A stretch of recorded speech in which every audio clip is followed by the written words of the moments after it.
नमस्कार, संतोष की रिपोर्ट में आप सबों का स्वागत है और मैं हूं संतोष सिंह।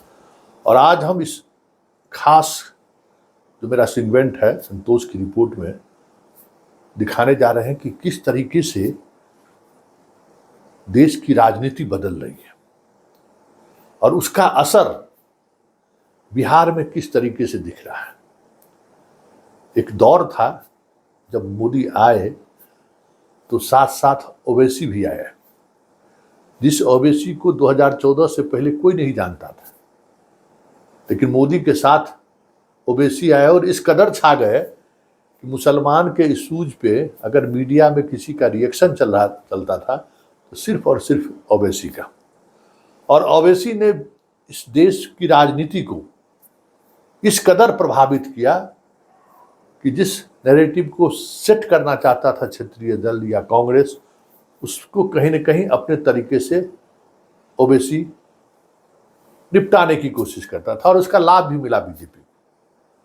लेकिन देखिए किस तरीके से राजनीति बदलती है।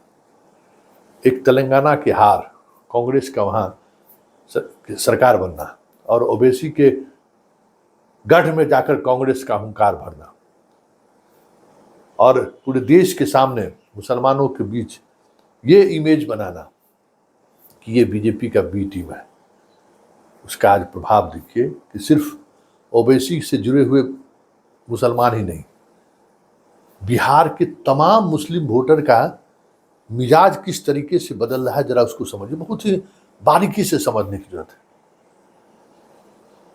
ओवैसी की पार्टी के जो अध्यक्ष हैं, बिहार के विधायक हैं, जनाब 20 सीट पर लड़ने की घोषणा कर दिए थे और हालात ये है कि किशनगंज से बाहर निकलने की ताकत अब उनके पास नहीं है, क्योंकि जिस तरीके से मुसलमानों की तरफ से लगातार संदेश उन तक पहुंचना शुरू हुआ, उसका असर देखिए कि वो पूर्णिया में भी अपने उम्मीदवार को वापस ले लिया, कटिहार में भी अपने उम्मीदवार को वापस ले लिया।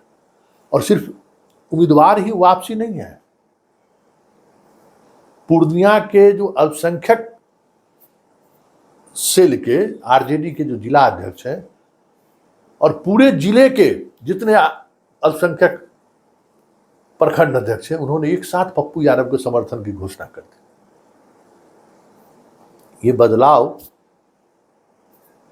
सहज नहीं है, ये कहीं न कहीं ये चीजें चल रही हैं कि कटिहार और पूर्णिया में अगर ओवैसी के अपना उम्मीदवार वापस ले रहा है, पूर्णिया का मुसलमान जो आरजेडी के साथ जुड़ा हुआ मुस्लिम नेता पप्पू यादव के समर्थन में उतर जा रहा है, मतलब चीजें किस तरीके से बदल रही है, जरा उसको समझने की जरूरत है। बात सिर्फ इतना ही नहीं है। भागलपुर की अगर हम बात करें तो भागलपुर में पहली बार मुसलमान, मतलब आरजेडी के साथ जो दौर था वो दौर छोड़ दीजिए, शाहनवाज को भी वहां लोगों ने जिताया है। पहली बार कांग्रेस उम्मीदवार के साथ इतनी सहजता के साथ गांव गांव से लोग बाहर निकल रहे हैं, जिसकी कल्पना शायद आपने नहीं की होगी। और बिना किसी हो हंगामे के जिस तरीके से उसके नॉमिनेशन में लोग पहुंचे, स्वयं बिना किसी इंफॉर्मेशन के, भागलपुर की हम बात कर रहे हैं। और ये असर वही नहीं दिख रहा है। सिवान में हिना साहब के साथ सवर्ण पूरी तौर पर खड़ा है, जो हिना साहब के खिलाफ लड़ाई लड़ रहे थे। आज हालात ये है कि पूरा सवर्ण उनके साथ खड़ा है। ये बदलाव आप साधारण बदलाव नहीं है, ये चेंज आपको जो दिख रहा है वो मतलब एक अलग तरीके की राजनीति दिख रही है। राष्ट्रवाद, हिंदू मुसलमान, भारत पाकिस्तान कुछ नहीं दिख रहा है इन इलाकों में। और सिर्फ इन्हीं इलाकों में नहीं दिख रहा है, पूरे बिहार की अगर हम बात करें तो पूरे बिहार में इस बार कोई नेशनल नैरेटिव पर चुनाव नहीं हो रहा है। वो उसी राजनीति की तरफ पूरा प्रदेश बढ़ रहा है जो यहाँ की एक नैरेटिव रहा है। कौन कहाँ किस सीट पर कैसे लड़ रहा है, कौन कहाँ किसको कितना रिप्रेजेंटेशन दिया है, उसी बात पर वोटिंग हो रही है। कोई राम नहीं, कोई श्याम नहीं, कोई रहमत नहीं, कोई फराहा नहीं, बस हम पुराने उस कॉम्बिनेशन के आधार पर हम वोटिंग करना है। और वो जो वोटिंग का ट्रेंड है, मतलब वोटिंग का ट्रेंड मतलब क्या, जो जो चीज़ें आ रही हैं वो ये दिखा रही हैं कि जात के नाम पर जिस तरीके की पॉलिटिक्स हुई बिहार में, फिर धर्म के नाम पर जिस तरीके की राजनीति करने की कोशिश हुई, उन दोनों से इतर एक अलग तरीके की राजनीति बिहार में बढ़ रही है।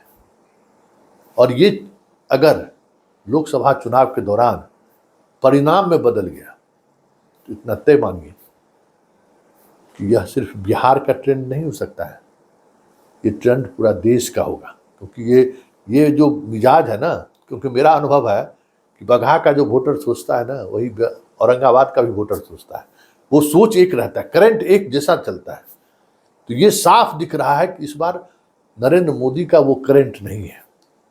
नरेंद्र मोदी उस आधार पर वोट ले ले, ये होता हुआ नहीं दिख रहा है। दिख क्या रहा है कि मुसलमान अपने पुराने फोल्डर की तरफ बढ़ रहा है, जो उनका फोल्डर कांग्रेस रहा है। मुसलमान अब क्षेत्रीय दल से दूरी बनाता हुआ दिख रहा है। मुसलमान अब एक अलग तरीके की राजनीति पर मंथन करना शुरू कर दिया है।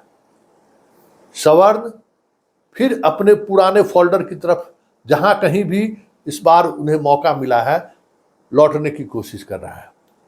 ये जो तय हो गया था ना कि सवर्ण मतलब बीजेपी, सवर्ण मतलब एक दौर में कांग्रेस, वो मिथ्या टूटता हुआ दिख रहा है। देखिए क्या होता है आगे आगे, लेकिन इतना तय है कि इस चुनाव में सवर्ण और मुसलमान दोनों जिस वोटिंग ट्रेंड के साथ अपने आप को जोड़ रहा है, तय मानिए कि खेला होगा। और अगर ये खेला हो गया तो शाइनिंग इंडिया की तरह 2024 में एक अप्रत्याशित रिजल्ट अगर आपको देखने को मिल गया तो कोई बड़ी बात नहीं।